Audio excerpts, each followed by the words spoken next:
So we are speaking to Aaron Trites of Lego Rock Band, and for many of our listeners, a lot of our listeners have kids of their own, or even we have a lot of religious families as well, and so for them, Lego Rock Band may be right up their alley. Can you tell the uninitiated a little bit more about the product? Yeah, for sure.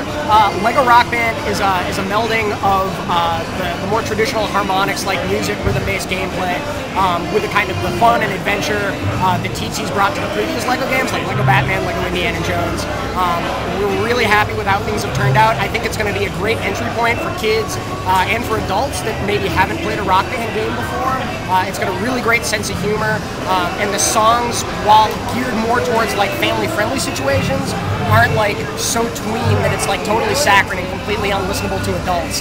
There's going to be a lot of great stuff like the Jackson 5, Final Countdown by Europe, and then kind of like kooky, quirky, like more contemporary indie stuff that kids might know. Things like the Hives or Pink's So What. So it's not like just a kids game. There's enough stuff in there for kids for sure, but I think there's going to be great fun stuff for families too.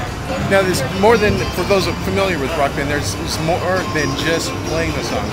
There's obviously with the Lego product, there's a greater changeability, for lack of a better word.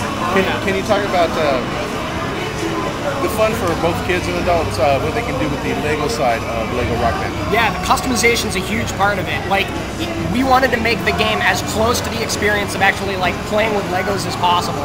And that feeling that you get when you have like a big bucket of bricks and you can just do anything you want. We wanted to capture as much of that in the gameplay. So the character creator, which people like familiar with Rock Band or Rock Band 2 might already know, we tried to like blow that out, turn it up to 11. There's all sorts of crazy Lego pieces. You can play as a skeleton, you can play as a deep sea diver, you can play as an orc. There's all sorts of like crazy stuff in between. So the customization is a huge part of it. You're able to build different Lego vehicles. So like in Rock Band 2, you would earn different modes of transportation to go on tour. You would get a van or you would get a plane.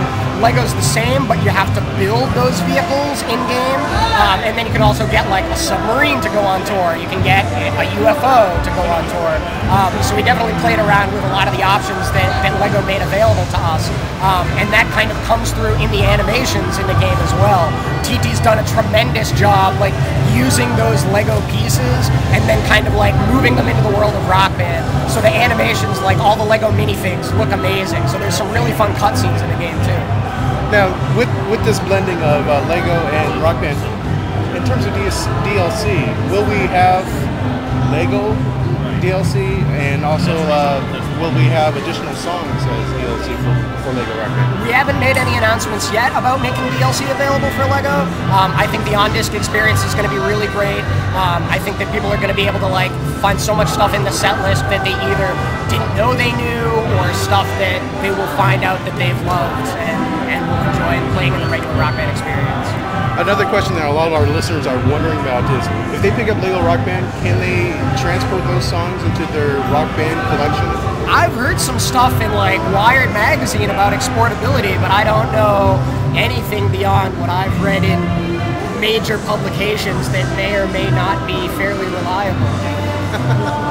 Sorry for the lack of confirmation. He can neither confirm nor deny. And what happens to be your favorite song on Lego Rock Band? What's that? What happens to be your favorite song right now on Lego Rock Band? I was really happy that we were able to announce Ray Parker Jr.'s Ghostbusters theme. It's one of those great songs that maybe like kids today might not know the Ghostbusters theme song, and it may not be like the first thing that you'd ever think to put on an iTunes playlist, but when it comes up in the context of a game, it's so fun. And another question here. Families, obviously skill sets. How do you make a game that the kids can play, that the adults can still keep up with their kids at? That was a huge part for Lego Rock Band 2. That was definitely one of the touchstones we wanted to make sure was present in the game. We've got a super easy mode that kind of like, it lowers the point of entry for new users, whether they're kids. You know, if my mom was playing Rock Band, I'd put her on Lego Rock Band on super easy too. it kind of streamlines the process of easy. Instead of having to coordinate between hitting the frets and strumming at the same time, if you can do one of those two things, either hit a button or strum as the note crosses the gutter, you'll still get points. You won't have to worry about failing out. You've got no fail mode intact. And then with previous LEGO games, you don't really die, you just kind of lose studs. So you can still make it through a song, you can still play stuff that you want to hear, you can still see the end of the cinematics and like experience the whole story. You don't have to worry about failing out or have people like rescuing you and finishing a song. And LEGO Rock Band's coming out on the Xbox, PS3, and the Wii? Correct, yes. And also on the DS. Yes, we will have a portable version for the Nintendo DS. Good catch. And is there a firm date yet for release? There is not a firm date for release yet, but we're saying holiday. Holiday 09? Yep. And I have one question. How many songs are on the disc? We haven't made that public yet either. Okay. But we're getting there. We're announcing more and more songs. Great. Thank you so much. Awesome. Thank you very much for having me.